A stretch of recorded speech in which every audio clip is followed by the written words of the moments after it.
I got out of jail, and it was in jail where I really was taken away from everything. Didn't have my phone, didn't have people, didn't have anything. And it was, everything was stripped from me. And I think I needed that. Like, God needed to pull me out of the situation was where I was, because I was going to die, 100% was going to die, and put me in jail. Yeah. And if he didn't, I would probably not be here. Yeah. Hi friends, you've made it to Karina Faith Diaries, your new go-to spot for real talk about the journeys that shape our faith. I'm Karina, your host, and I'm super excited to chat about real-life struggles, wins, and everything in between. This is all about honest conversations, lifting each other up, and the power of a relationship with Jesus. Whether you're here to learn, connect, or to get inspired, let's get started together. Hi friends, we have Emily Cappelletti in the house today. I am so excited to have her. We've met a few years ago, so welcome. Thank you. Thank you for having me. Of course. We're going to talk a little bit about Emily's life, and I actually knew a little bit about it when we were together at Recovery, but we had such a short time to talk about things. We never really knew people deep down, and so I'm super excited for you to tell your story today. Yeah. So just give us a little bit of background of who you are and where you were born and family things. Yeah. Again, I'm Emily. I was born in Northwest Indiana. I was born in Highland, Indiana, and grew up there most of my life. My parents split when I was 7 or 8, and then I ended up living with my mom full time, and just seeing my dad every other weekend, once during the week, the typical setup. I'd say it was a pretty rocky divorce. I remember a lot of fighting. My parents both were young when they had me, so they were still living in their 20s. They were drinking and partying, so I was exposed to that a lot. Not that I was drinking or anything at that that young, but I was definitely exposed to it. And then I went through high school. High school's really when I started drinking. My group of friends at the time, we hung out with an older crowd, so we were exposed to it, I think, a little earlier than most. And then... What age do you feel like it was? I think it was like 14. The same. Yeah, we 14. have a lot of similarities. Yeah, Yes. It was about 14, so freshman year, I think, is when I first started. People were having house parties and doing whatever. And then... my mom started dating someone that lived far away, kind of, in Michigan. And so she would be gone every weekend. Oh. And so then I was home alone. And so I would have the parties at my house. Of course. So then I didn't have to leave. And over time, it got out of hand in the way that, like, there was just so many people there. People I didn't know, people I had never talked to, older people. And I never really cared, though. I just felt like... all these people were at my house. And you were the cool kid. Yeah, like I loved it. Of course. The attention, fitting in. It was all of that. All of the people pleasing that came with it. And even the next morning when everyone was gone and I was the only one there cleaning up everything, it was just whatever because everyone was there. Did your mom know about those parties or she didn't want to know? I think she didn't want to know. She was a clean freak, and our house was very put together. So we would my friends and I would actually put away anything that was breakable before, take pictures where it was like exact positions. Wow. And then put it back after. But she was so, like, she would notice stuff. Yeah. So there's no way she didn't know. She never said anything to me. But there's no way that she didn't know. Did you guys have a good relationship? At the time we did. Okay. Yeah, I would have considered my mom my best friend. Oh, good. Even through college. I didn't see my dad often. And especially when I got into high school, I didn't really, I had extracurriculars. I had all this stuff. Sure. So my mom was we were really close. We would travel together and Okay. Did you guys know Jesus at that point or no? So she was not a Christian? My mom's side, they all had gone to Catholic school. Okay. For whatever reason, my mom did not. And so I didn't. I went to public school. We would go to Mass on Easter and Christmas. Sure. But that was the extent of it. There was nothing more. That's so funny. That's how my family is too. They consider themselves such Catholics, but they're like, mom's like, yeah, it's Yeah. Easter. Let's go to church. Yeah, that's literally, that's how it was. I feel like I don't really remember going to church ever when I was young. So I think I believed, like I knew of Something, Jesus, but I yes. didn't know what that meant. Like there was Sure. no Intimacy praying. or, Yeah, there yes. was nothing like that. So yeah, then my senior year, I geared up and went to Purdue. That's amazing, though. Yeah, I was Yes. excited. It was the school I really wanted to go to because it wasn't super far away. Some of my friends were going there, but not everybody was going there. So it was definitely like a good opportunity for me to get away and live on my own. I'd never done that before. So freshman year, I roomed with a friend, and then I joined a sorority as well. Sophomore years when I moved into the sorority house with like 80 other women. Wow. Yeah. Yeah, it was hectic. But with that, like somebody was always going out. Someone was, any given day of the week, like somebody was going to be going out to the bars, to a house party, to a fraternity, something. So there was even more normalcy and exposure and normalcy behind going to drink on a Monday night. It's so crazy to me though, because Purdue is notorious for being a smart kid school, you know? So it's like, what time? And I have conversations like this with my daughter too, like, what time do you study? You know, like some Right. people can really pound through and Yeah. go out and party, and I don't have, like, my body cannot handle that. Yeah. And I'm glad that my daughter's is like me in that sense too. Right. But still, it doesn't always stop, Yeah. you know, her, or it didn't stop me from going through. So then you're in the sorority house, lots of partying happening. How was your life then? So I was a visual communications design major. And with that, you have a sophomore review. So my junior year is when I had my sophomore review because I was undecided my freshman year. Okay. So everything got pushed back. So I was going to be a fifth year no matter what. So I had my sophomore review, which is kind of like they look over all of your work and decide if you're going to get in the program or not. If you don't get in the program, all of those classes are very much for that program. Wow. So you really do have to start over. If you get in the program, you know, you just continue on. Fortunately, I did get into the program, but then shortly after that, I was second guessing my major. And it was because I was struggling in my classes and it was hard for me to get there. The classes for the major were mandatory and I was just Party. Yeah. I mean, I was hungover most of the time. I would be sick walking to class. I lived up on top of a hill, so that the walk just sounded terrible every day. Yeah. And so I ended up switching my major to public relations, I think. Gosh, that's Communications. crazy. Yeah, it was a mess. Like I was just trying to graduate. And so then my summer before my senior year, I was at Purdue. I was subleasing an apartment and I was out drinking with one of my friends, or a group of our friends one night. And then went to her apartment, slept on her couch that night, and then was driving home to my apartment in the morning. And I turned the wrong way on a one-way, and I got pulled over, and I got my first DUI. Wow. How old were you? Oof, I was 21. Okay. Yeah, I was 21. Wow. So you were already an adult? Like, Yeah, and I had been it. going, I mean, I had a fake ID prior, so I was going to the bars, like it was nothing, you know. Yeah. Which that I- you hadn't done. Yeah, and I look back, I'm like, I wish I would have waited, Yeah. you know, but I took all the fun out of turning 21. But got my first DUI, spent my first night in jail, was terrified. I mean, it was the most devastating thing. The next morning, they released me, and one of my sorority sisters came to get me and took me to my apartment where I just closed the blinds and just laid there and was just so upset with myself for probably days. And I mean, I didn't tell anyone. I was trying not to tell my mom, but financially, like I could not pay for the stuff I needed to pay for. Did you have to hire a lawyer and go and No, okay. I don't believe, I feel like that was so long ago. I don't think I hired a lawyer. I think I used a public defender at that time because it was my first time.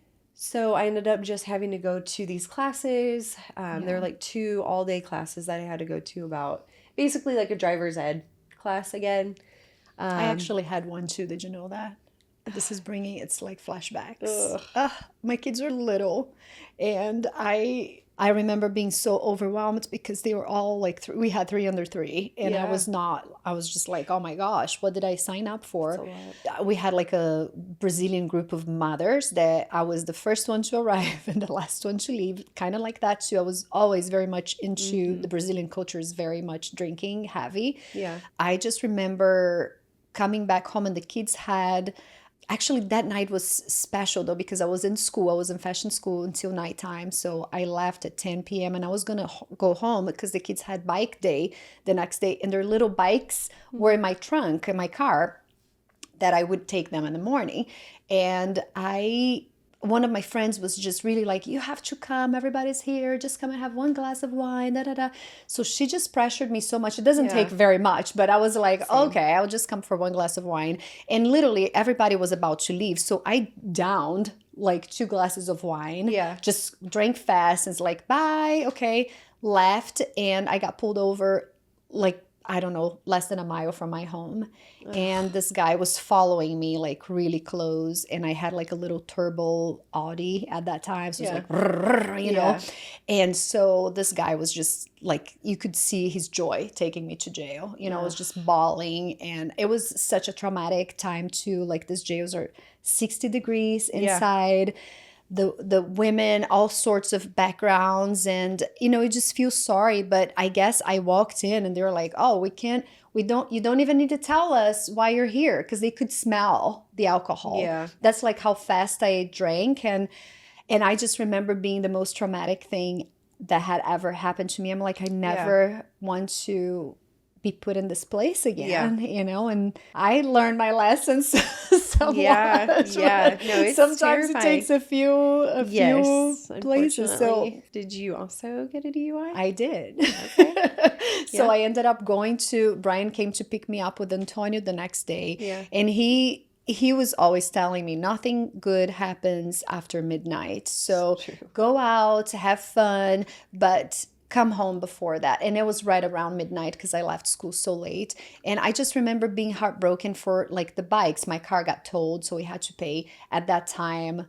This was like 2010, $500. I never forget that, for that car for me to get it back. And then we had to hire a lawyer because I said no, not guilty. So and I didn't even know, you guys. I called Brian at like, it was 3 a.m. by the time I made it to jail.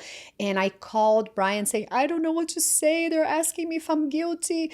And then this poor policeman, that was like a young man, he wrote in the paper, say not guilty, and showed it to me like behind the thing. Aww. I'm like, okay, not guilty. Yes. But I knew I was guilty. You know, like I was just so, I had no idea what I was doing. So I had my mugshot probably like with, you know, black eyeliner and like running. And I just felt heartbroken for the kids and the bikes. They missed bike day because all the bikes were in my car. Yeah. And the disappointment too, just I remember taking a shower and just like scrubbing, and I was so thirsty too, because when you drink you get dehydrated. So thirsty. And I remember going to drink water. You guys, this image in my mind, you go drink water from a fountain that it's on top of a toilet bowl, and the toilet has all kinds of crustiness because it probably never gets cleaned. Right. And it was either me drinking water staring at that crustiness or not drinking water. Yeah.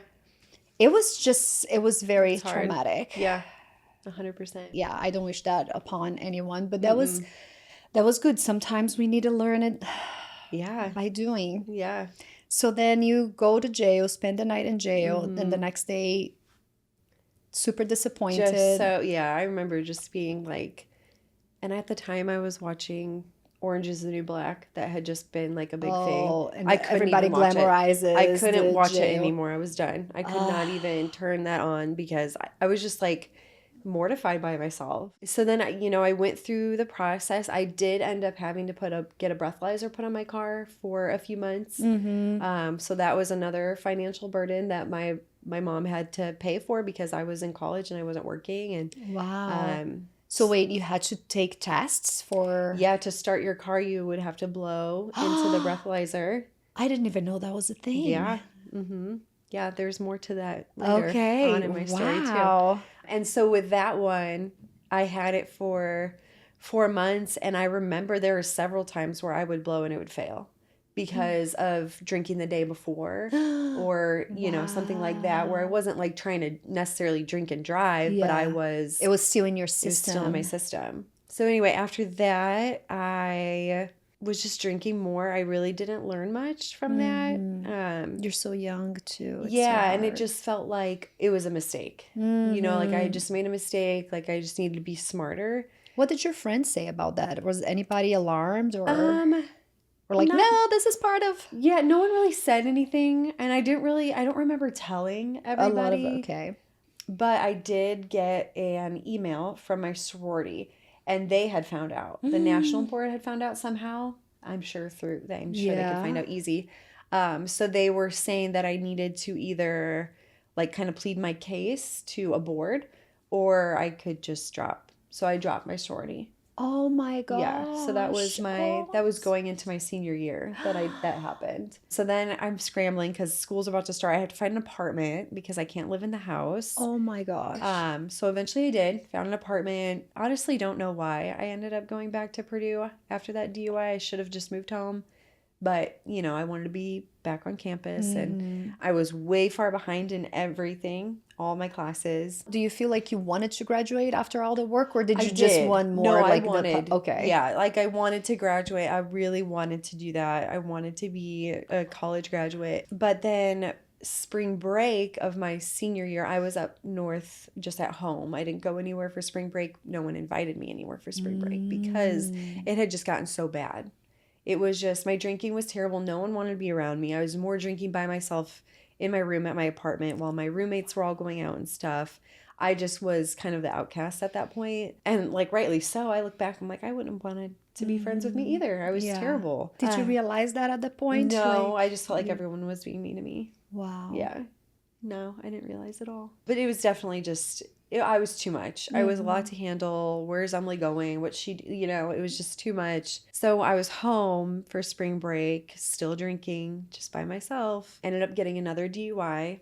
And that one was within a year of the last one. So it's a felony. It's a felony. Yeah. In Indiana, it's a felony. And it was pretty close to time, but it was obviously not. So, so that was my first felony DUI.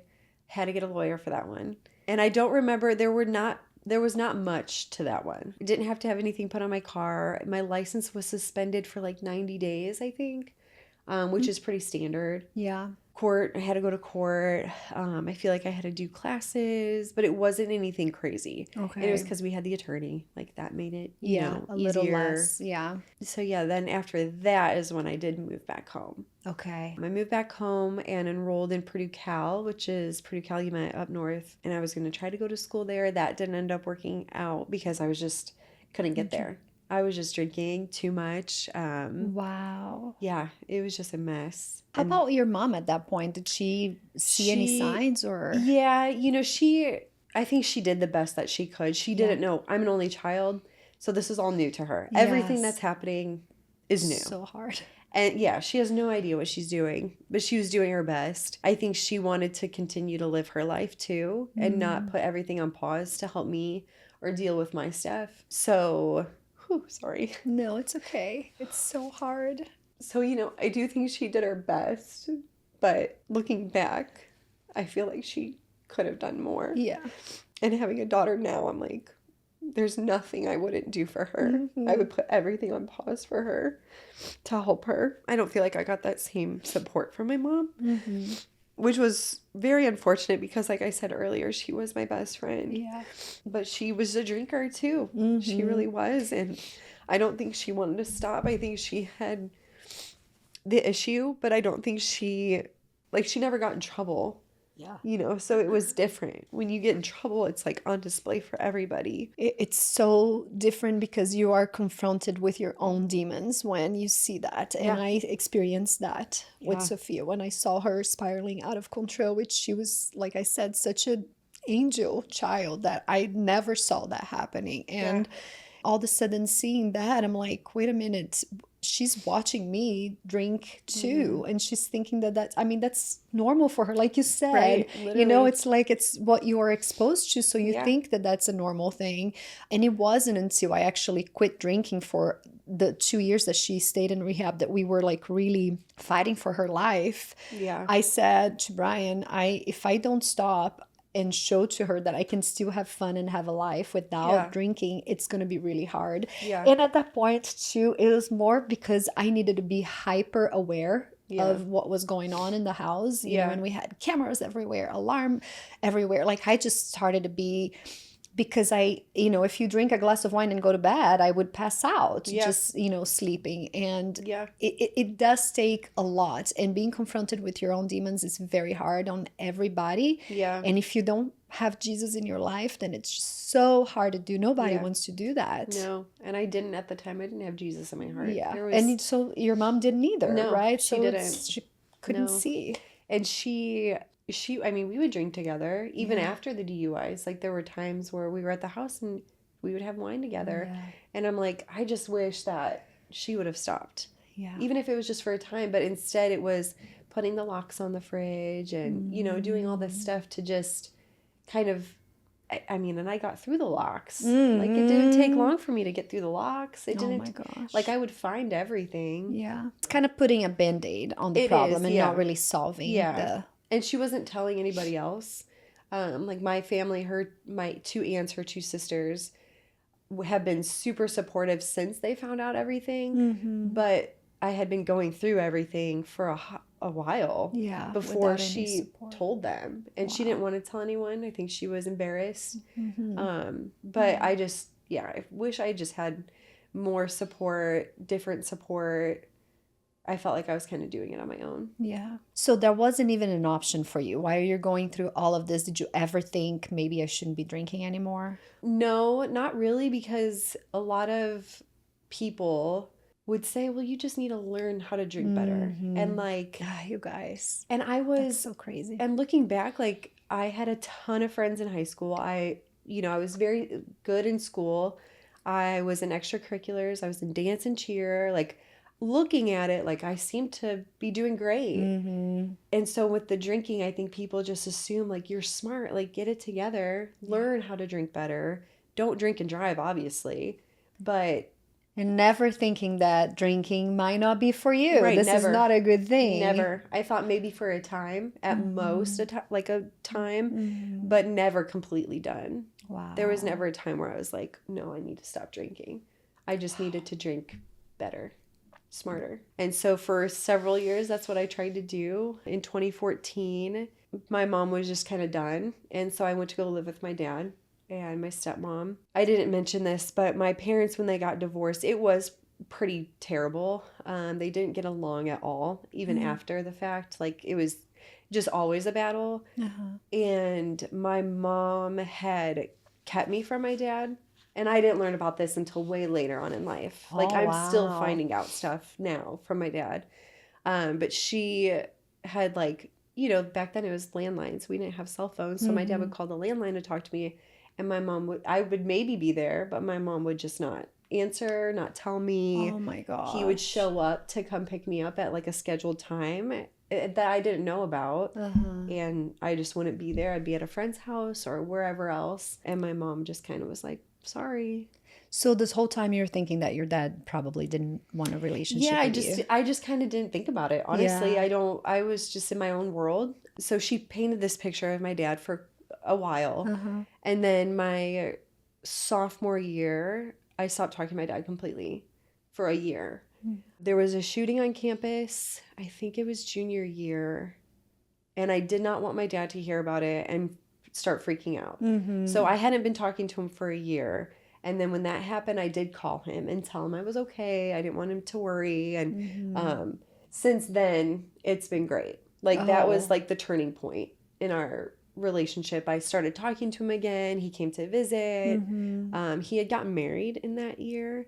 And so I had a stepmom all of a sudden who, she probably had a terrible picture painted of me because I was just not even talking to anybody. And my dad's family, I didn't talk to them either. So the summer of 2014 is when I went to go live with my dad and my stepmom, which I had never lived with them before. It was very tense. I remember just feeling like I couldn't do anything. I was still trying to drink. I was still trying to hang out with people I shouldn't be. Did your dad know about all the DUIs and everything? He did. Okay. Yeah. Yeah, he did. We didn't talk about it. He just knew I had been in trouble. I'm sure my mom had told him. Yeah. But then in November of 2014, I ended up going to Florida, to West Palm Beach, to a 30-day rehab. Oh. And I was still on my dad's insurance, and he had really great insurance. So I got to go to like A great place. Yes, Oh. it was very nice.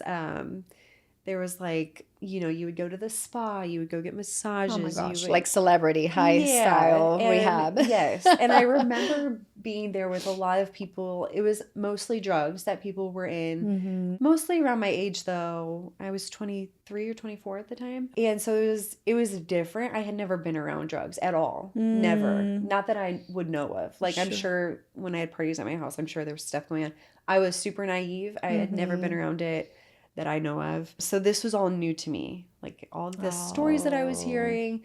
And so hearing the stories and knowing what these people had been through and being told by the therapists, the counselors, the leaders, that I didn't really actually have a problem. They had told me, you don't really have a problem. Like you just need to figure your stuff out.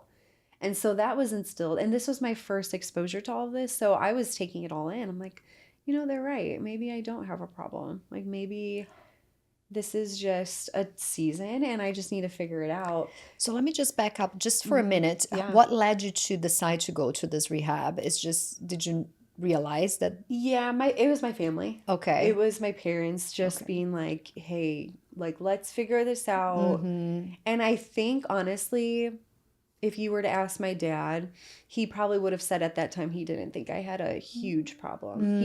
He knew like I wasn't me. And he knew me sober. Yeah. He knew me my whole life. So he knew that this was not me. This was not his daughter. I was acting completely different. I was isolating. I was sneaking out, like sneaking out in your 20s. Like that's...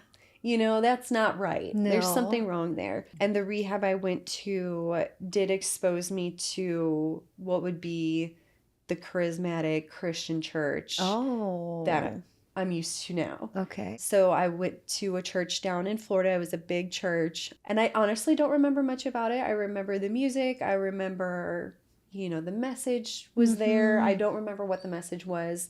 Mostly remember getting to leave the rehab to go to church. Okay. And that's what was like but that was the first time I was exposed to what a relationship with Jesus could look like. Okay. And I remember seeing people just being very happy, like greeting us. I remember the greeters. I remember the people getting us to our seats. And they knew there was a partnership there. So they knew that we were coming from a rehab, that we were there because of that. And, but I remember being very welcomed. So I think that probably was like the seed planted because these people were so happy.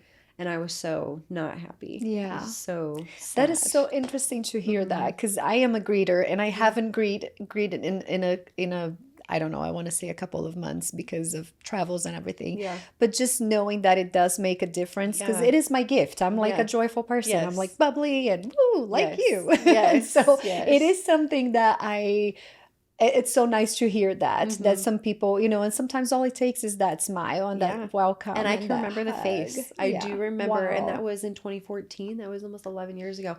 I remember and them handing us whatever they were handing us. Yeah. But I just remember that their faces were very happy. And feeling welcome. Yes. And even since then I've been through a lot but I still remember that. So it is a huge thing to be welcomed, especially when you maybe don't feel like you kind of feel like the outcast or you feel like you don't fit in, which I didn't feel like I fit in. And I think that going through life, I had tried to like chameleon myself to be who I needed to be to hang out with those people because they were doing what I wanted to do. And mostly that was drinking, whatever that looked like, whoever that was.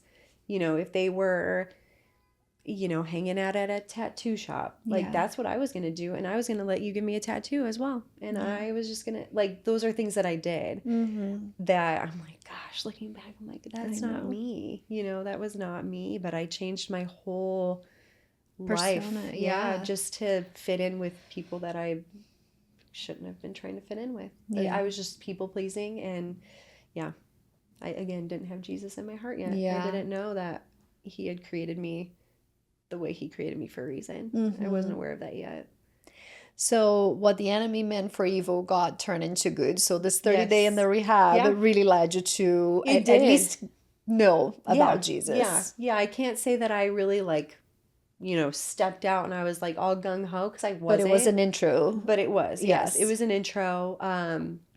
This rehab also exposed me to a lot of different things that I was trying to use to cope with my addiction. Hypnotherapy was something that they had at the spa place that we would go to. And so I did hypnotherapy thinking like, this is really going to set me free. Yeah. And I remember, I didn't say this, but I had one of my best friends had cancer in my senior year of high school. Wow. And he had passed away. He passed away from the cancer. I'm sorry. And I felt like that maybe I held on to that for a long time, because I remember like he had called me and I didn't answer or something like that. And you were feeling guilty. Yeah, just like maybe a little bit of guilt. And so when I went to I remember the hypnotherapy, that was the specific thing that I worked on, like working through that guilt and that the grief, because I didn't really grieve because I was drinking all the time. That was how I was grieving.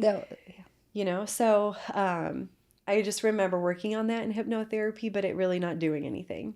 Like I still felt terrible. Yeah. I still missed this person, but that was just me trying to find something. You were something. seeking. I was seeking something. Yes. I was seeking healing from anything that I could. So I went through the rehab. I did meet some really great friends that, they are great people. There were probably, I can't even estimate how many people were at this rehab. There was a ton of people. So I got out, and then I still continued to live in Florida. I was at a sober living home. Okay. They call them halfway houses down there. Yeah. So you still have these rules. You have a curfew, you have drug tests, alcohol tests, like all this stuff you have to do. You have to go to AA meetings.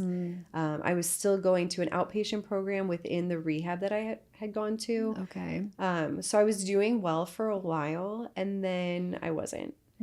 We started sneaking because we lived in like these little apartment style houses, so they were not connected. There were several bedrooms in them, but I lived with girls that I was in the rehab with, and we were all very close. And we were sneaking alcohol in and drinking after they would do their rounds at night and check on us. We'd be like, okay, good night. And then we would be drinking. And I remember getting caught after the fact one time because they took urine samples. And so they sent them to the lab, and, I had alcohol in my system. And I told them, and I think I believed it, I told them that it was NyQuil. I said, no, I didn't drink. I swear. And they believed me. They were like, I remember hearing them because I was in a separate room listening to like the director talk. And I remember her saying, I believe her. I know she's telling the truth. She did not drink. I did. And then they sent it off, and they can test for those things. I didn't know, but they can test if it was medicine or if it was actually alcohol. Isn't this just like, honestly, this happened to us too. Like when Sophia was doing her outpatients too, I was very naive to up until a point, and then I'm like, this kid cannot fool me anymore. I'm like full on, and this nurse or whatever, like a lot of people are not qualified to be there first place, which is 100%. So sad. And this lady was just letting these kids kind of run around, and they would do a drug test every time that they would come in, and she tested positive for one of the substances there. I can't remember, because Sophia was into pills. She went through all of my cancer medicine it made me feel queasy and I hated it. I just left in the back of the cabinet, not thinking anything. Ladies, be careful with medicine in the house, because the kids are they will go to it. So anyway, she tested positive, and I'm like, okay, she's positive. She's like, oh no, this is like, this can Sophia's like, yeah, no, I didn't do anything. I'm like, I'm just thinking, lady, are you serious? Like, maybe I could be fooled as a mom, but you are here to catch this kid. Like, it just makes me so angry. And those things are expensive. Like, you had insurance, we did not, Emily. Some parents had to sell their homes to afford this. 100%. And it's just like, and this is the kind of staff that you run into. Yeah. It's like, are you for real? And that's big down in Florida specifically, Oh. that community. It's all about it. Yeah, the rehab I went to eventually shut down because of fraud, because of insurance fraud. Wow. And it was it was a nice facility, but it was just a revolving There's door. so much money into It's a revolving it. door because you Yes. know what happened when I eventually found out that I did drink. They sent me back to the rehab for 10 days. Oh, And as if it's going to solve any. And I've seen the insurance papers. The stuff that they're charging the insurance is crazy. Mm-hmm. And so I could imagine not having, like, that's just mind blowing to me. Yeah. But it's just that community down there. It is a revolving door sometimes. There are people that I had met through that were actually there for the right reasons. Mm-hmm. And there are people I still talk to. Wow. There's a woman that was at the halfway house that I was at she was the one that was saying, no, I believe her. And looking back, I'm like, gosh, I feel so bad because she believed in me. She should not have believed me at that time. But eventually, addicts are very charming yes, people. and They that's would what do it was. anything. That's exactly to get what it was. Yes. But her heart was in the right place. She was always the one that I would go to, and she made a huge impact on my life. I still talk to her here and there. I think she's still in Florida working in the recovery community because it is really big down there. But finding those people, and she was a believer. She talked to me about Jesus here and there.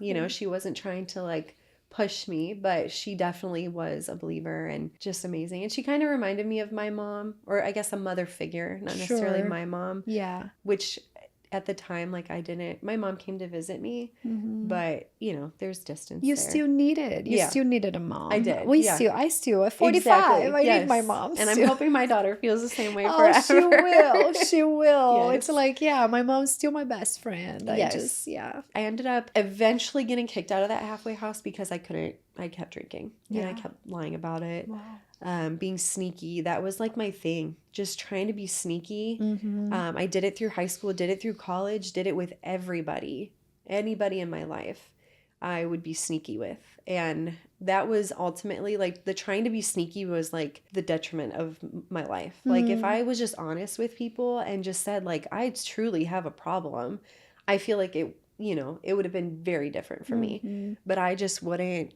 admit to it. I lied and I snuck and maybe you wanted to believe your lie, right? I think like, I did. Yes. Yeah. I think I didn't want to believe that I had a problem. And a lot of people were telling you that you didn't have a So it was problem. confusing. So exactly. So, I get it.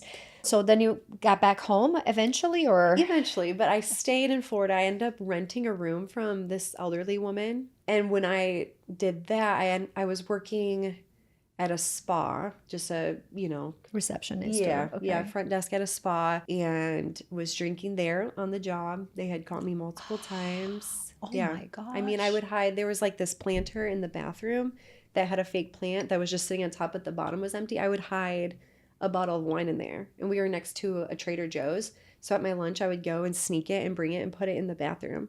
Bathroom that everybody used. But I knew no one was going to look into that plant. And I would sneak back there. And have a little fix. Just, all the time. It was crazy. Looking back, I'm like, how did I even function? Yeah. How did I do anything? And I probably wasn't. I probably was doing terrible. Yeah. But then I ended up getting a job at a rehab. Okay. Not sober. And so that kind of tells you that community down there, they thought I was. But they would not test you? No, I never was tested. And I mean, looking back, I was a mess. There's no way they didn't know. I didn't last very long there. Did not last very long there. And then eventually went back to work at the spa again. And my boss there, I remember she had pulled me in her office and she was like, do you think you have a problem? Like, do you need help? What do we need to do for you? Wow. It was her and the owner. Yeah. And she had seen me. We had gone out together. Like I had gone out to parties with her. And she was like, Emily, like your job will still be here. We will do, it was her and the owner. She was like, we will help you. Like, what do you need? And I was like, no, I don't need anything. I don't know. Like, just didn't want to accept the help. Yeah. And she was just, she was so How sweet. amazing of her so to amazing. actually, Yeah, literally so amazing. A lot of people just brush it off and like, Yeah. this is not my problem. And but she just, because I was good at my job when I was present. Mm-hmm. And I think she knew that. And I think she saw that I had some kind of work ethic, but it was masked by the drinking and, Sure, the addiction. the Yeah. hangovers and all that. Yeah. But eventually I did move back home. I moved in with my dad. And actually, during the time that I lived in Florida, my mom moved to Belize, Central America. Oh my Yeah. gosh. Oh, it was right. Yes. My thoughts exactly. We had visited Belize several times together, my mom and I. Mm-hmm. She loved it. She hates like city. Okay. She doesn't really like people. Okay. So we went down to Belize several times. Is it more of like a beach? Yeah. Like, The island okay. we went to was 3 miles long and 1 mile wide. Very tiny. Wow. Three streets: front street, middle street, back street. Those are the names of the street. And she wanted to. And she just, that's her thing. She's more free spirit. Okay. I would go insane in a place like this. Yeah, she moved there. I mean, and she had gotten married as well to Okay. my stepdad. They just did like a quick like courthouse thing. Sure. And so he moved down there with her too. And I remember her telling me like, "Oh, you're living in Florida. Like it's only a 2-hour flight from Miami or from Fort Lauderdale." And I was like, "Yeah, that makes so much sense." But I'm like, how I was still doing so terrible. Like I was Yeah. still, and she knew that because I'm her daughter and she can hear it in my voice. Sure. So another, like the abandonment kind of started there too, where I'm like, well, my mom just left. And so I had no other option but to go to my dad's, which wasn't a bad option. But again, it was tense when I moved home. My stepmom, we didn't have a relationship at all. And rightly so. I was terrible. I was Sure. not a good daughter, stepdaughter, friend, nothing. Did they have kids? No. No. Okay. No, I'm an only child all over. Oh, okay. On both sides. Yeah. Okay. So I moved back home for a little bit. Didn't last long until I was back into another 30-day rehab in Texas. So I had gone to Texas, and this is another weird thing that they do. I was not going to be admitted to the rehab unless I came in with something in my system. They would not admit me. Insurance said that I couldn't. Oh my gosh. How messed up is that? It's very, and especially because when you tell that to an alcoholic or to They're like, someone, okay, I'll just go to the bar. which I did. My dad drove me to the airport. I was going by myself. I was getting on the airplane and going to Texas by myself. And so my dad got me. He was like, he didn't know. Yeah. He had no idea. He heard the insurance people say she has to have it in her system.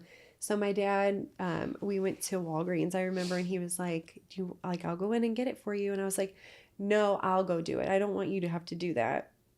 I wanted to get more than he was just getting. heartbroken about this. This is awful. It was so bad. And so I ended up getting like 2 things that I didn't need. I mean, I needed a little bit in my system. But you're like, this is my excuse to get hammered. Yeah, this is it. So I drank in the car, I think. And then my dad took the one and I had a whole nother one in my suitcase.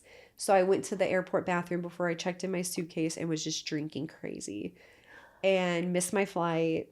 Like got drunk. Oh yeah. Wasted. Yeah. Missed my flight. Had to get on a different flight. There was a person pick me up from the rehab in Texas at the Fort Worth airport. And he was calling my phone like, where are you? Like, couldn't find me. And so when I got to the airport in Texas, I got my suitcase, which had the alcohol in it, went back to the bathroom, drank more, put it back. Like, it was a mess. I mean, I got to that rehab and I'm surprised they didn't take me to the hospital because I was just so trashed. So trashed. Oh my gosh. It was bad. And that was just, it wasn't What they required do. that I get to that point. No. Yes. But when you tell But someone... how can you say an addict, you need to be using in order to be admitted? Just drink a little bit, to come in. Which, when I went to Florida, they didn't require that. So strange that... This should never be required. No. Never. But it was 100%. And if you asked anybody in that facility, they would have said the same thing. Like, they had to have something in their system to get admitted. Wow. For the insurance purposes, is what we were told. So I stayed there for 30 days. Another amazing, I mean, we went horseback riding, ziplining, like amazing, beautiful. Yes, sure. Right. And I'm Yes. looking, and I get what they were trying to do. They were trying to show you like you can have fun outside of drinking and drugs. But I just don't know how much inner work we were doing. Again, there was not much. It was mostly focused on like the AA and NA programs, which are amazing programs. I've seen so many people get healing out of that. Personally, I wasn't getting healing out of that. I needed something more. So moved back home after the 30 days. I didn't stay. I moved back home. I did well for a while. You know, it all blends together. Sure, So yeah. there's a few more DUIs in here. Eventually there was So didn't quit drinking. No, and at a time, I don't remember if this was before or after Texas, I had 2 ankle monitors on. Wow. One for GPS and one for monitoring the alcohol in my system. Wow. And at another time, I was on this thing called Anabuse, and it's a drink, and you have to go to like the courthouse to take it, and you have to go 3 days a week, Monday, Wednesday, Friday, at a certain time, and drink it and sit there for 15 minutes and have it in your system, because if you drink while you're on it, you get extremely sick. Okay. Extremely. Wow. Extremely. And I would know because I drank on it. And I mean, I got sick. Like I would be all red and blotchy and I felt like I was dying. And instantly. that did not stop you. No. And it was after like a little bit of alcohol that would happen. And I still... Yeah, that was when I was still living with my mom, and she had seen that. Yes. And, you know, she was pushed. I'm not saying she just, like, abandoned me. She was... Sure. I pushed her. And I take full responsibility for that because she, like I said, she was trying her hardest, but she didn't know what to do. Yeah. No one did. No, we No don't one have the did. instruction. No, there's manuals. no... Yes, You yes. would And just now that I have have to- a daughter, I'm learning that there's no instruction manual to this child. Yes. So, yeah, I still continued to drink, and I was living with different relatives for brief moments. My grandparents, my aunt just would always get kicked out. I ended up going to another rehab, 30-day rehab, but where I'm from, Northwest Indiana. Then ended up in another sober home, was drinking there, got caught. Wow. Yeah, I went back to the rehab when, you know, I was just bouncing all over the place. I had no consistency. I literally probably didn't know where I was sleeping half the time. So then my friend, I was living with my aunt at the time, and she had kicked me out because she found a bunch of alcohol in my room. And so my car was packed up. I had gone to work. I was working at a call center at the time. And my friend Carrie lived in North Carolina. And she was like, why don't you just come live with me? And I was drinking at work, Oh my you know, as gosh. one does at this time.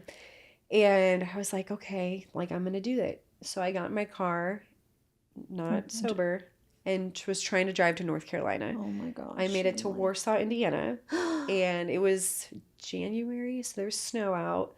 I ended up driving my car not like down a hill. It was like this weird... It wasn't on the interstate, but it was down like a hill. And someone had seen me and came and like helped me get my car out. And then I was on my way. I ran over a mailbox. So I think at that point somebody had called on me. I ended up getting pulled over, arrested on a DUI, taken to jail, and then released the next day. But they release you 24 hours at the time you were arrested. So I was released at like 3 a.m. with nothing. No, my car was towed. I didn't have my phone. I had my wallet with my debit card in it. Wait, the police releases you at 3 a.m. with nothing? Nothing. In Warsaw. I'd never been to Warsaw. Guys, this is just, I can't believe this. And I had no phone. I had asked them, like, is there a hotel nearby? The nearby was like 3 miles. So I was in like shorts, a hoodie, and my Ugg boots. It's snowing. Walked the 3 miles to the hotel. I didn't have my ID, so they turned me away. And then the lady, you know, thank God for this lady. She was like, there's another hotel that they may let you come with no ID. And I had my jail papers. I had my release papers with like my mugshot. That's what I was using as your ID. as my ID. So the guy that owned the hotel let me stay there, and that was fine. I eventually did call my aunt and my cousin. They came to get me, and then, you know, I don't even know I think I went to a hospital. They had picked me up and they took me to a detox back where I'm from. Mm-hmm. And then I ended up going back to the rehab that I went to up there for another 30 days. After that, I had gotten out. I was doing okay for a little bit. And then ended up living in an apartment by myself, and I had no license at this time. My license was gone. Suspended like indefinitely. Sure. I think it was like 10 years or something. Yeah. So I was living in this apartment that my parents were helping me pay for because I had no money, no way of getting anywhere. I was working at a gas station, so I would walk to the gas station. It was like a mile away. Would walk there. Still not sober at this time. Wow. I was not sober. I was still trying to go to AA meetings, but always using the excuse that I didn't have my license. So eventually I got in with the wrong crowd, found out that I had a warrant for my arrest for a failure to appear, and then another warrant from a theft that I didn't know I did because I was drinking. And it was at a liquor store, and I took money off of the tip, out of the tip thing or whatever they had on and I didn't know I did that. I had no idea I did that. Wow, Emily. And I actually didn't find out about that until I had gotten arrested on the warrant for the failure to appear, went to jail up north, and then found out about that theft while I was there. So I had to go to court twice. I'm like, why am I going to court twice? And they were like, well, you have a warrant. Like someone had posted the surveillance video on Facebook, and someone identified me that I went to high school with. Wow, I had no idea any of this happened. How crazy It and was embarrassing too. embarrassing. Like so Yes. exposing. And I so badly want to find out who like said that. That's Emily, and just thank them, because I was gonna say it is. like eventually it led me to like Mhm. sobriety and God, and Yeah. and I would love to find that person. I don't know who it was. Maybe they will come out. Yeah, maybe they'll come out and they'll Yes. say I did that. That would be great, because I want to say thank you. Yeah. But yeah, I ended up being in jail in the county where I'm from for 2 months, Okay. and then transferred to Warsaw because that's where I had the failure to appear.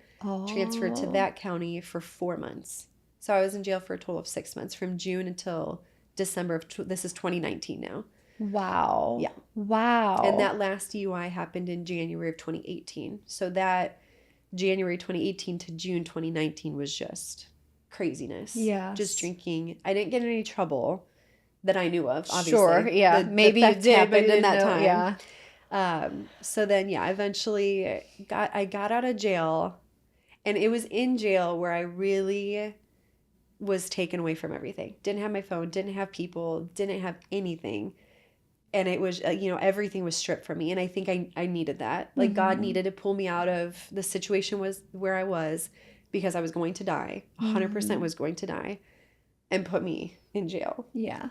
And if he didn't, I would probably not be here. Yeah. And it's hard to think about now because of the life I have now. And like being a parent, and like thinking about my parents having to Deal with that. Like, Yeah. oh man, it breaks my heart. But from a standpoint of a parent, I'll tell you this, that it just breaks our heart to see your child going through it and like not knowing what to do. Like I can go through my cancer, whatever, Yeah. and just be fine. Yeah. But if something's happening to your child and you feel so helpless, you just don't know what to do. Yeah. It is it's very humbling, and it's very, you have to give it to God. Like I can't imagine how people who don't have God, what do they do? Because it's just such a difficult thing. So it is very hard, and I feel like different parents cope with it in different ways, you know, and like with your mom, she just didn't know how to, and it's She so didn't know. hard. Yes. Yeah. But And I look back and I know, and I was angry with her for a long time. oh, I bet. A long time. And right now our relationship is I don't think it'll ever be what it was. She lives in Mexico now. She Oh, wow. moved. It's just a different relationship. Yeah. She's not met her granddaughter, which breaks my heart for my mom, Yeah. because my daughter's really cool. Yes. But she, like you said, she just didn't know what to do. Mm-hmm. And being an only child, she had no like there was Nobody else to nobody before compare. me Yes. to like even compare to, or, and so I, by the grace of God, I've been able to let go of that anger. And I know I needed to for a long time. I just wasn't ready to, because I was just upset. I was sad. I haven't seen my mom in years. Wow. Years. It's been years since 2018. Since 2018. So she just doesn't come visit, and you didn't have it. Oh, there's something that she's not able to. Yeah. Okay. Some legal Oh, wow. visa. I don't know Yeah. You probably know more about that than I do. Yeah. Traveling. She's not from here. She's not She is. She is. She okay. is. But I don't know. Okay. Yeah, I don't know the legalities of it, but there is, and this is what I'm told. I don't know. Yeah. I don't know what the truth is, but it is sad that you have your daughter, and it's and you just want the world for your kids. I want everyone to just be in her life and just never leave her. Yeah. But a lot of people think that I started the podcast because of the cancer, and it's not. It was because of Sophia and what I went through with her, and this is Jesus. And my prayer to him was like, I know you're going to go after your lost sheep, and she loves sheep. It's her favorite animal. She has sheep all over and I'm like, you're God's lost sheep. Because he had her, and then she went away, and that's Jesus going, to pursuing her. And that's the reason why, because I feel like people, this is encouraging. This is a ministry to help those that are going through this, difficult times, to hear people's stories, their walks, from all over different walks. Some people were born Christians and went away. Some people never knew God until recently, so that's the purpose of this. And I'm just so glad that you're here. And that's what I've learned too, is like God will pursue you. He doesn't give up easy. No. Looking back, I'm like, gosh, he was literally there all along. All the time. There was never a time where he left me. I pushed him away without realizing it, probably because I was naive. I didn't know. Yeah. And I did like the foxhole prayers, like, God, if you get me out of this. And he did. He got me out of a lot of stuff. He helped me out through a lot of stuff, but I didn't change. I didn't surrender. Yes. He was wanting me to. And I think looking back, I'm like, yep, that was God. It's all God. Yeah. It's all God.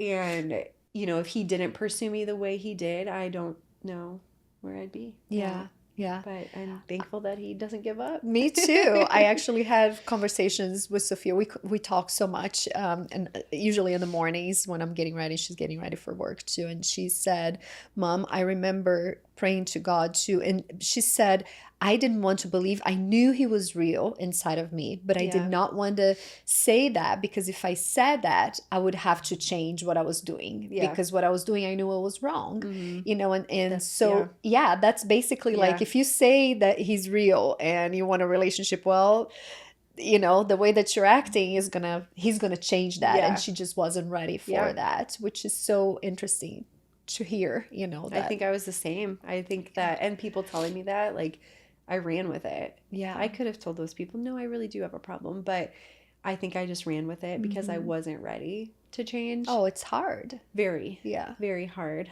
So I did eventually get out of jail. So you didn't drink in jail, right? No. Because I do hear that sometimes you have. And it was there. Crazy. That's crazy. It was there.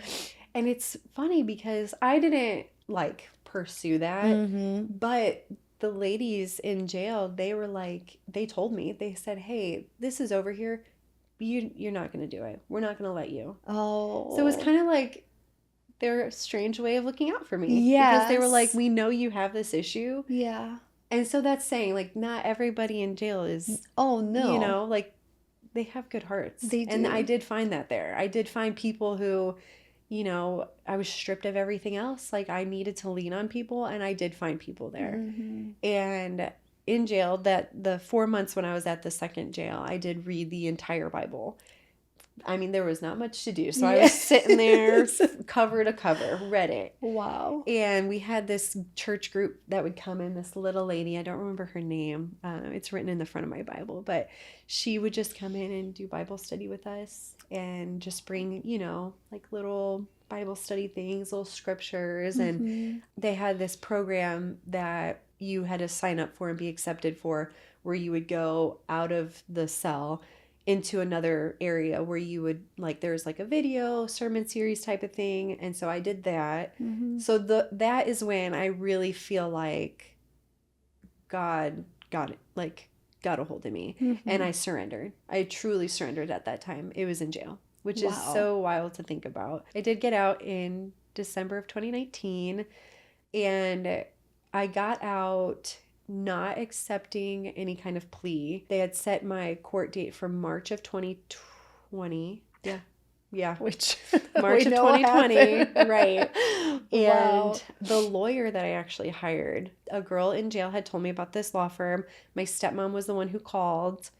And it was this young lawyer who, you know, she was young. And I was like, I don't know if she's going to, because at this point it's a habitual. My charges were habitual. What does that mean? That means that you could go to prison for a long time, because I had so many DUIs. Wow. So after 3, they're like, this is an actual problem. Yeah. Like, they're not going to tolerate it anymore. Why would they? Yeah. Why do they want someone who's continually doing the same thing and not changing? Who can actually kill people too. Yes, Yeah, exactly. yeah. Like, why would they want me on the road? Rightly so.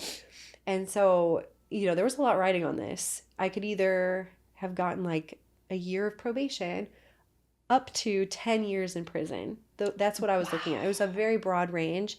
And the lawyer had urged me not to take the plea of, I think they were trying to give me 3 years in prison. I think that's what it was at the time. Oh my gosh. She urged me not to take it. And she said, we're going to go with what's called an open plea, which is when the judge hears everything and decides. The judge is deciding. Okay. So that's when it was like the 6 months probation or year probation up to 10 years. Okay. Because habitual charges carry a lot of jail time or a lot of prison time.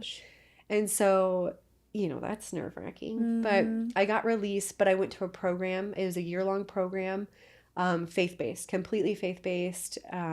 It's like Bible college, basically. But for people who struggle with mental illness or substance use disorders, here in Indy. But it's for 18 and over. 18 and over, yeah. That's what I struggle so much to find. You know, things for teens that are faith-based here. We could not find anything. And the church helped us a lot. They're few and far in between. Yeah, very few truly. good ones. Yes. She ended up in Utah.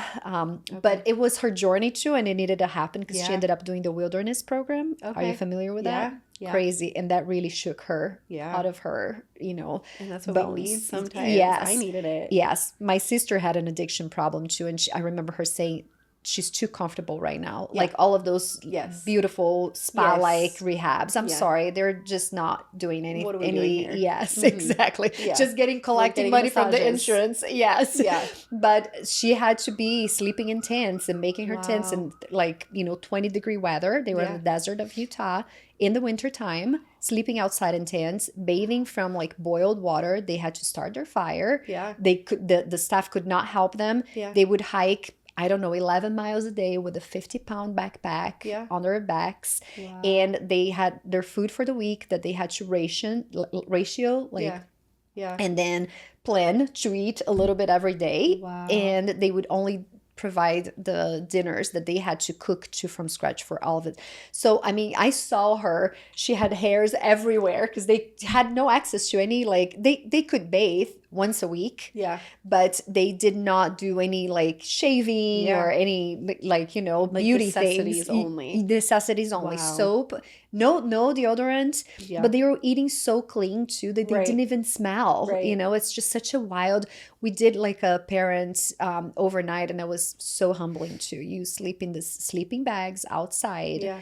And it was so cold that the vapor, my breathing formed icicles around because all I had out was this. Oh, imagine me Brazilian blood. I'm so thin. I'm like, oh, what is this? It was rough. But anyway, that really shook her, and it was what she needed to just come back to life. And then there was so much work after it too, which you know that it's not one and done. Right. And then she's it's healed. The after work that's really 100%. Because you can learn all these things, but if you're not willing to put in the work, God's going to give you, he's going to provide things for you. He's going to help you. He's going to bless you. But it's our responsibility to utilize what he gives us Yes. and propel ourselves forward. We are responsible for our are. actions, and, you know. And your support system too. I feel like we Huge. had to be so extremely like life-changing too. We were on our toes, you know, Yeah. like just watching every move. Had and to. you have to. Yes. You absolutely have to. Yes. I would, yeah. And my parents were the same way.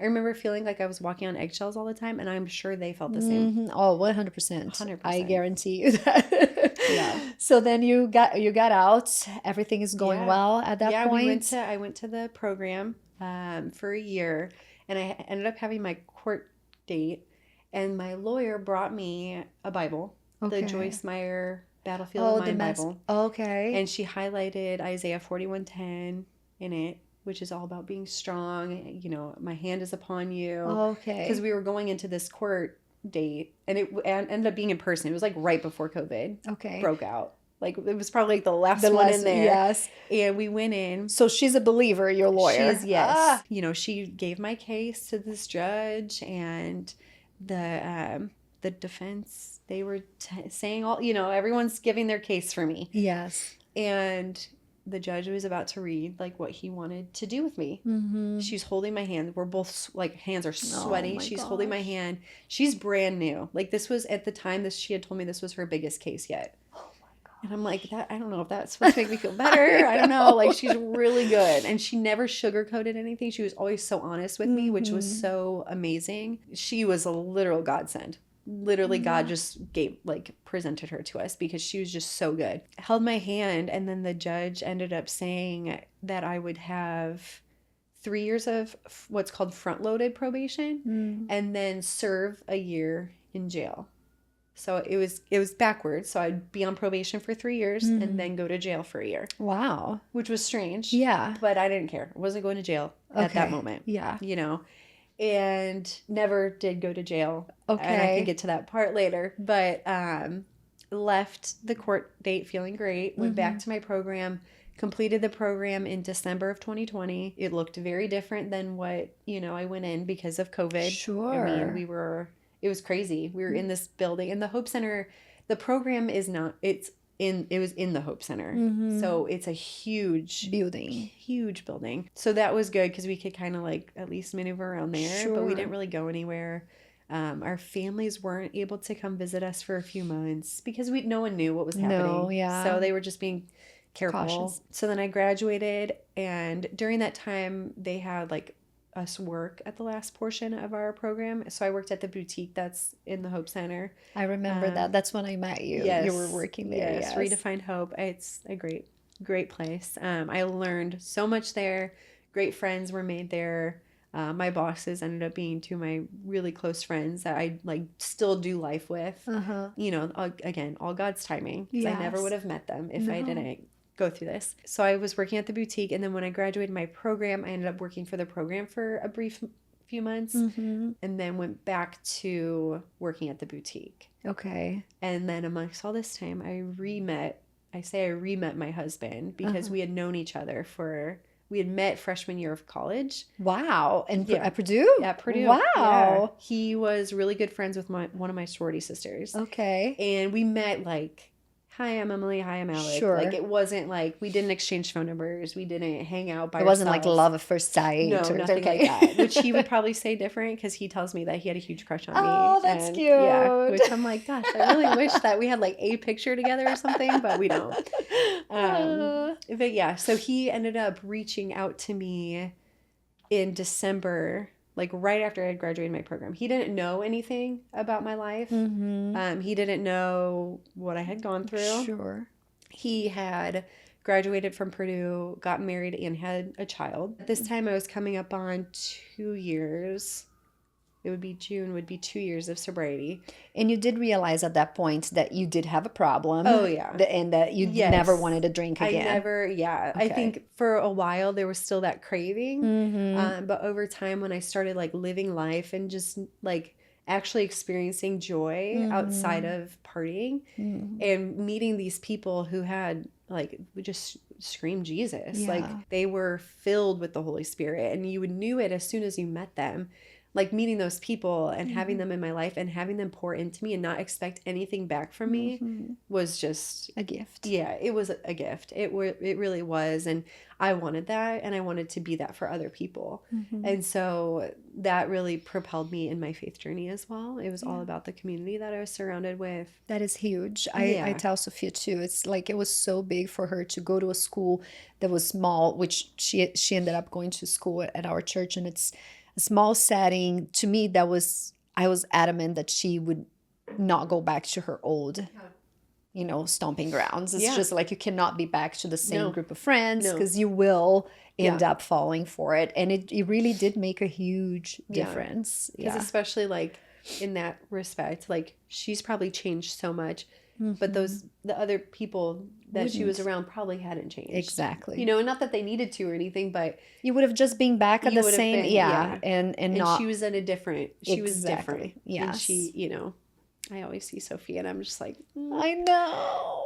Yeah, I'm so proud. Me too. I love that so many of you guys who know her story when we were together too, like Michelle, so many people that were so wonderful to like send her little things at Rehab too. They were just, the amount of prayers that she had, child had no idea. Yes. And that is really, really, really powerful. Like if you guys are going through something or a loved one, you cannot understand the power of prayer. Just ask for anyone and everyone. I would just be asking for prayers to anyone. Just pray for Sophia, pray for Sophia, pray for Sophia. And it's and that's like that's the most powerful, because a lot of people say, oh, I could just use some prayers, but it's like, no, I need like exactly that's the number one thing I need. Yes. I don't need anything else. First and foremost, yes. Yes, absolutely. Yeah, she's just incredible. You should be very proud of her. She's amazing. Well, I'm proud of you Thank too. you. I'm just like, I want to give you a hug. Thank you. Yeah, I like I was saying, I was getting anxiety because I didn't know what dating would look like sober. Yeah. And I had dated people in recovery, and that was always scary because most of the time, not all of the time, most of the time, if one person goes back into their old way, the other person's going to be, it's harder. And I knew that I was more vulnerable because I was still, I was 2 years in, but I would still consider that very new into this recovery, and especially in my faith journey. Yeah. So dating probably wasn't in my best interest at the time, but I also didn't think I could date someone not in recovery because there would be alcohol. Yeah. But how could I ask someone to stop drinking when they don't have a problem? Sure. Well, then Alec came along, and he never had an issue with drinking. He, never has been in trouble. Great kid. Yeah. Graduate, like great guy. Yeah. And he had reached out in December of 2020, but in October of 2020, when we hadn't talked for, I don't even know, 11 years at that point, we hadn't talked at all. He felt God on Halloween night tell him to stop drinking. And he was like, why would I stop drinking? Like, he didn't have an issue. And he was drinking at the time, like it was a Halloween party at his sister's or something, and he was, having something. But it wasn't like, he never got drunk. He never blacked out. Wow. He's been to mission trips to Africa several times. Like his stepdad's a pastor. Like he's very much in that world. Like he's a very strong Jesus believer. And he just felt like God was like, you need to stop drinking. Didn't tell him why, just you need to stop. So and he stopped. was obedient. Yeah. Wow. So he stopped. And I'm like, that's so crazy, because he didn't know anything. He didn't know he was going to reach out to me. He didn't know I was struggling at all. Like, so God eased my anxiety, because he's still sober. He doesn't drink at all. He's not had a drink since October of 2020. How crazy is that? So that could have, I understand, that could have been hard to have someone who's just, even if they're just drinking socially, right? It's just like, you don't want to be around it. And I knew I couldn't. I knew like my sneakiness. Yes. I knew. Would find an excuse to. If it's there, I'm like, no matter how strong, and why would I want to put myself in that position anyway? Yeah. So then how was it? Like you guys, so he had a child from a previous marriage? Yeah. So got married in June of 23. And then shortly after, I got pregnant. I got pregnant in July. So it was very quick. And now, I came on staff in October of 23 at our church. So then you started working in or doing the recovery meetings throughout after having the relapse and felt like you needed to be more That's involved. kind of what propelled me to those meetings. Okay. I had talked with somebody from church and she was like, well, why don't you come to these meetings? And I didn't know they were going on. Helpful. Yeah. Yes. And then I met so many Amazing people Amazing that I talk to people. all the time now. Yeah. Like they're just, Linda was here last week. I saw that. Yeah, yes, I saw that. she was, and it just brought back a lot of great memories. And I think that's what connected me most to the church was through that recovery. Yeah. Just meeting all the people and like being around people who understand it, who get it. Yeah. So then you ended up leaving your job at the Hope Center, because I Yeah. remember when we met, you were still working there. Probably not super happy, because I remember you had some... Yeah, I just felt like I needed more. I felt like I hit there was no more growth to be had. Got it. So I felt like I just wanted more. I felt like God was calling me to more. I didn't know what that looked like. I felt like it might be on staff at the church, but I didn't really know how that worked. Sure. You know, I was still new. I'd only been faithfully going to that church for a year. So I don't know. Yeah. I just was like, I don't know what this looks like. But, you know, through people and connecting and all of that, I was asked to come on staff, and I took that job in October of 23. Wow. Yeah. I remember meeting you. You made such an impression. That's why when I was reading the brief, because I didn't know your story full on, I just was blown away that you went through all of this, because you are so not just soft spoken. I wouldn't say that. It's just more of like well spoken, and your mannerisms, and there's some like calm aura around you. There is. And so I would never picture all of that. You know, that's kind of like a wild lifestyle that that was a wild aura. Yes. And it just does not fit you, you know. And I remember at the time I asked you because I was struggling to find staff here. And I just thought, you know, like Emily would be great to work with, like for real. And, you know, I asked you what you did, and you said, well, I'm a manager at this store, this and that. And anyway, it passed and time went on. But I really did, because you know, sound you are a smart person, and that comes through just conversing with you. Thank you. It's just like amazing what, you know, the devil was trying to suppress and prevent from coming out. But you're out, and you're God free. Literally just... changed me completely. Like any characteristic that I had before in my addiction, God literally just flipped it. Wow. And it's only him. Like I had tried to do it in my own strength for so long, through so many different avenues, that, you know, I was exhausted trying. My family was exhausted. I had no friends, because they were like exhausted. They were very exhausted. Yes. Yeah, they were like, oh, we're not picking you up again. Like we can't do this. And rightly so. Totally understand it now. At the time, no, I was like, you guys are so mean. Like, why would you leave me? But now I'm like, well, they had their lives to live, you know, and most people after college settle down.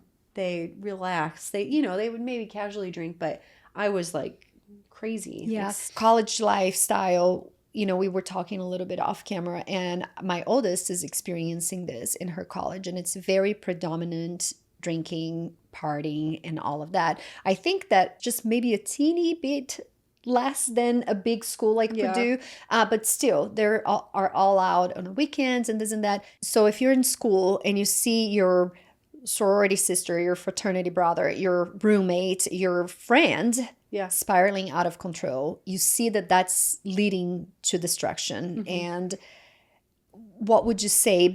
And I'm asking this because your friends chose to kind of pull away, because they didn't know what to do. Yes. Yeah. And you thought they are just being mean and this and that. Do you have any words of wisdom to help these girls and boys should they say anything? What would you do? I think looking back, I wish somebody would have sat me down and had a real conversation with me and been like, tough love. I mean, tough love goes very far. It's what I needed, and it's what a lot of people that I've met have needed, that are in recovery. Like the tough love is what kind of helped move us. But also just coming alongside them, because we don't know. Like, I didn't know what I was doing to myself. I didn't see it from another person's perspective. I was in my head with my emotions, with my insecurities, with my issues. And so to have somebody else, and I had close enough friends that I feel like there were several of them that I would have been receptive to. They didn't know. You know, those conversations are uncomfortable. Very. And I don't know that I would have wanted to have those conversations, but having that conversation and then, you know, coming alongside them and going to a meeting with them, going to church with them, going to a recovery something with them, just has that support until they can get that support in that community. Because it's scary to go somewhere where you don't know anyone with an issue that is literally life-threatening. Just to bring it to these people that, you know, you hear, oh, they know exactly what you're going through. But do they? I don't know. I don't know them. I know my friends that I'm in college with that I've known for a few years. Like, I know them. So, like, looking back, I wish that somebody would have maybe come alongside me. But again, we don't know. Yeah. It's just I feel scary. like you would probably, you know, as a stubborn teenager that I feel like we all are when we are in that age, you will probably push away and push back, but course, the seed is planted there. You know, like, hey, I care enough about you to tell you that this is a problem.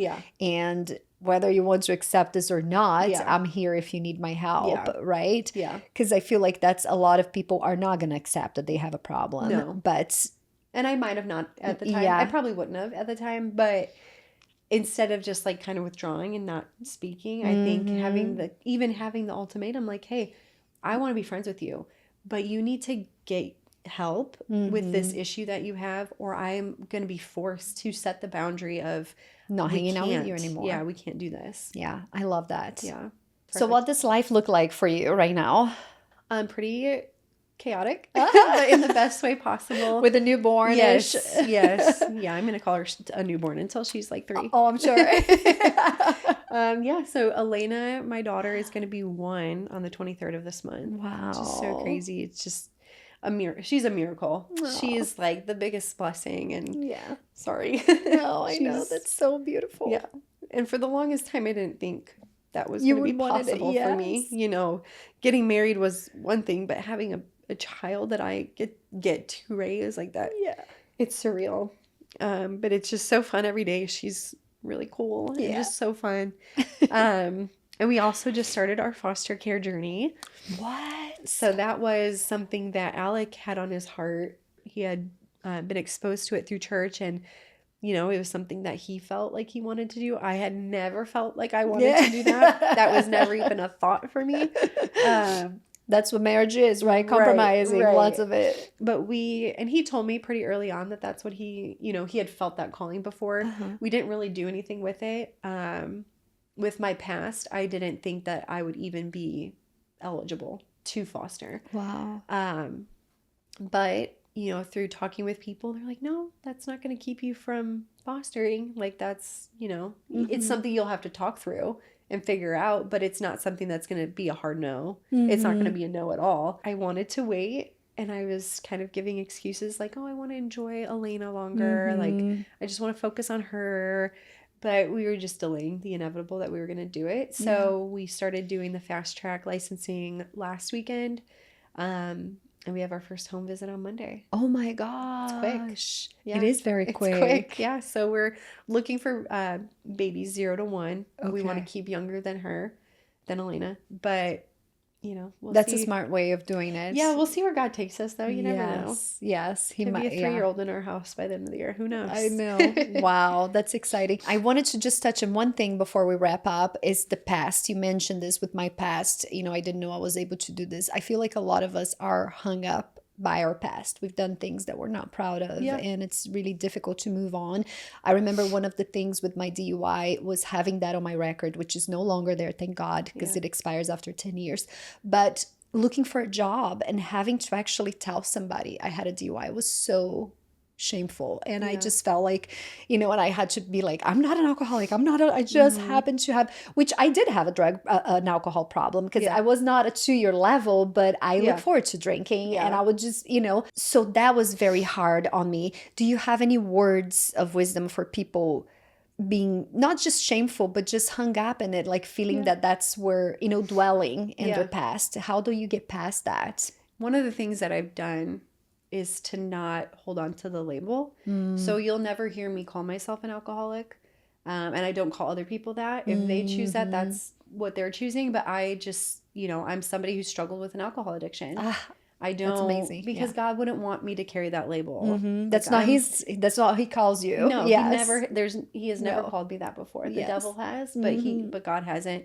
And so I think that is that's been a huge thing for me, is to step away from, people lie, people cheat, but that doesn't make them liars or cheaters. Doesn't, it doesn't make, if you steal something one time, it doesn't make you a thief. Like, to not hold on to those labels, because God is labeling us. God's labeling us his daughters, his sons of, we're made in his image, and he's none of those things. No. So why are we going to hold on to that? I think that's been the biggest thing. And then just being honest with everything. Whenever I've gone in for an interview or something, or, with this foster care journey, I've been very upfront with anybody I talk to. And even with Alec, when we first started dating, I'm like, these are the issues that I've had.